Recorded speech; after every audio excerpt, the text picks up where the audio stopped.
بسم الله الرحمن الرحيم السلام عليكم ورحمة الله وبركاته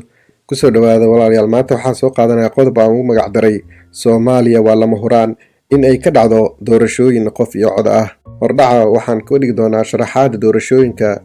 dhanka sharciyada sidee u dhacaysaa doorashada maxaa lama huraan ka dhigay in doorasho qof iyo cod ah ay ka dhacdo dalka Soomaaliya waa maxay caqabadaha hortaagan in ay dhacdo doorashooyin maxaa loo baahan yahay sidii loo gudbi lahaa caqabadaha horyaala doorashooyinka iyo qodobka gunaanadka haddii aad ku cusub tahay boggayga subscribe dheh si aad ula socoto kelibyada aan soo gelinayo la wadaag asxaabtaada dagaaladii labaad ee dunida kadib adduunka waxaa ka ambaqaaday nidaamka dimuqraadiyadda oo micnaheedu yahay duni ka caagan kalitalis iyo boqor ku amar taagleeya shacabka taa micnaheedu wuxuu yahay in bulshada awoodda gacanta loo geliyo sharaxaada doorashooyinka dimuqraadiya waxaa tiir u ah xorriyadaha aasaasiga ee shakhsiga qof walba oo ku hoos nool nidaam dimuqraadi ah wuxuu xaq u leeyahay xorriyado ay ka mid yihiin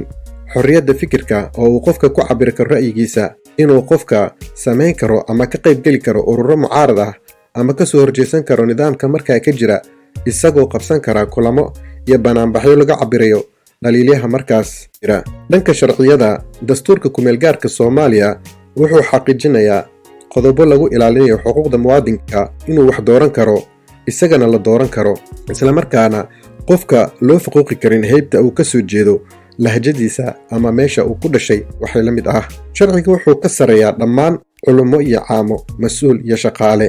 madax iyo shacab si wada siman ayay cadaaladda u helayaan dhanka sharciga si la mid ah xitaa waxaa sharciga hoos imanaya madaxweynaha ra'iisul wasaaraha taliyaha ciidanka ama booliiska kulligood waxaa waajib ku ah inay dhowraan sharciga dowladda iskama xiri karto qof shakhsi Soomaaliyeed iyadoo aan wax dembi ah ku helin waxaa la doonayaa in qof walba uu hoggaansamo sharciga xitaa haddii uusan ku qanacsanayn siyaasadda markaa dowladda ay ku dhaqmayso siday u dhacayso doorashooyinka xor oo xalaal ah doorashada waxaa xaq u leh shakhsi walba waxaa shardi ah oo keliya qofka inuu yahay muwaadin Soomaaliyeed aqoonsi leh isla markaana isdiiwaan geliya da'diisuna qaangaar tahay oo miir qaba qofka wuxuu xaq u leeyahay inuu doorto qof walba uu arko inuu matali karo iyadoo la abaabulayo doorashooyin joogtaha dhanka deegaanka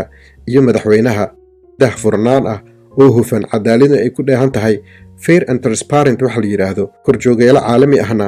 ay indhaynayaan musharaxiinta waxay codkooda ku raadsanayaan qaab xisbi diiwaan gashan waxaasi shardi ah inay ka shaqaynayaan masaalixda caamka ah ee dalku iyo dadku leeyihiin islamarkaana uusan qofku ku shaqaynaynin masaalix dalal kale iyo hay-ado la saaxiib ah ama qaraabo xigto iyo xigaal ama dano shakhsiyadeed waxaa fursad loo siinayaa siyaasiga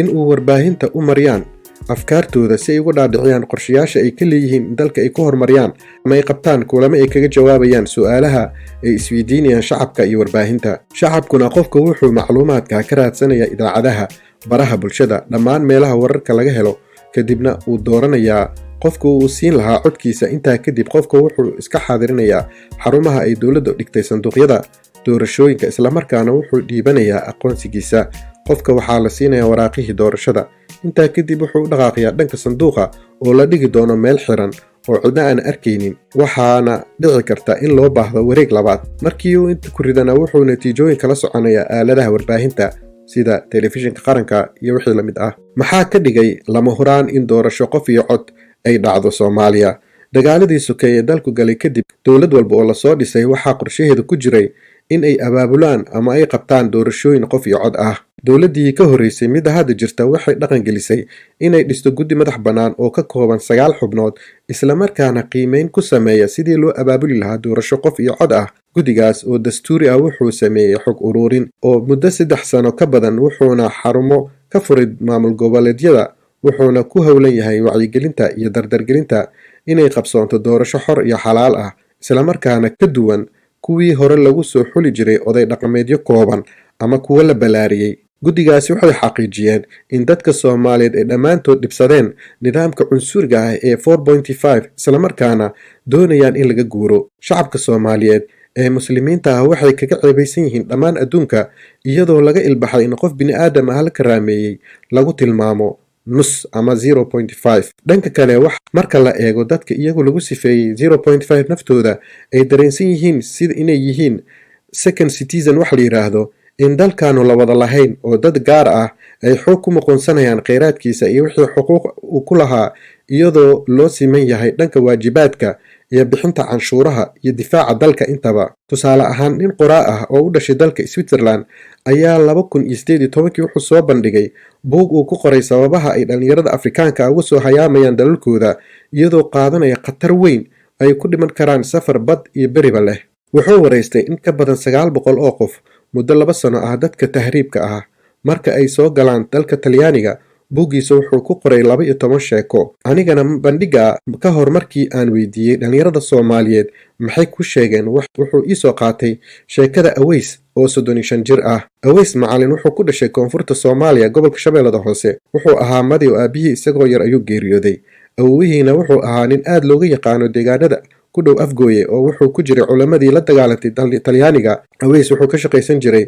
harqaan, macaamiil fara badan wuu lahaa, dadka dhanna aad bay wax uga tulin jireen. Wuxuu bixin jiray canshuurta dukaanka, biil iyo dhammaan qarashaadka dowladda xaqa loogu leeyahay. Maalin maalmaha ka mid ah waxaa dukaanka ugu yimid kolonyo ciidan ah, waxaana looga shakiyey shabaab isaga iyo dhowr macaamiil ah, islamarkaana waxaa la geeyey saldhigga. Maalmo kadib wax cadeymo ah waa lagu waayey. Dadkii la xirnaa dhammaantood waxaa damiintay madax iyo oday dhaqameedyadooda. Aweys waxaa lagu ilaaway xabsiga muddo 7 bilood. Markuu ku jiray ayaa waxa uu nasiib wanaag ka mid noqday koox madaxweyne markaa joogay uu cafis u fidiyey. Aweys markii uu xabsiga ka soo baxay wuxuu go'aansaday inuu iska iibiyo harqaankii, islamarkaana uu dalka ka tahriibo si uu u helo meel uusan dareemayn inuu ka hooseeyo bulshada uu ku dhex nool yahay. Aweys waxa uu u sheegay ninkii sheekadan ka qoray inuusan ka soo cararin dagaal ama dhaqaale xume, balse uu ku dhex noolaan waayey kala sarreynta dadka ay leeyihiin matalaad iyo qadarin, qaarna damiin aan loo helinin.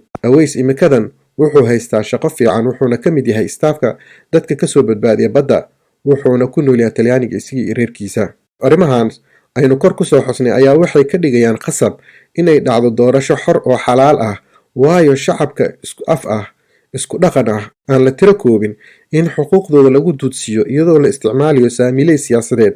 Xal waaye ee xaq maahan, iyo ereyo xanuun badan, awood sheegasho iyo colaad la huriyo oo gorgortan siyaasadeed lagu galo sidii qolo gaar ah loogu faa'iideyn lahaa kheyraadka dalka. Waa maxay caqabadaha hortaagan inay dhacdo doorasho qof iyo cod? Waxaa ka mid ah ammaan darrada ka jirta meelo badan oo dalka Soomaaliya. Waxaa ka mid ah dhaqaale xumo, maamul goboleedyada oo dowladda aan heshiis ka ahayn qaabka loo geliyo doorashada iyo nooca ay noqon karto, siyaasiyiinta qaar oo doonaya in doorashada u dhacdo sidii awal loo samayn jiray, iyadoo la aaminsan haddii qof iyo cod la sameeyo ku weynayaan boosas muhiim ah. Dadka Soomaaliyeed oo aan wacyi badan ka haysanin kuna baraarugsanayn xuquuqdan dastuuriga ah. Maxaa loo baahan yahay sidii loo qaban lahaa doorashada? In qof walba oo Soomaali ah uu ka qayb qaato doodaha, waajibkiisa muwaadinnimona guto, dadka isdiiwaan geliyaan, dalbadaan sidii lagu xaqiijin lahaa xuquuqdaas dastuuriga ah, in la is-abaabulo oo aan laga yeelin siyaasiyiinta in mar kale dib noo dhigaan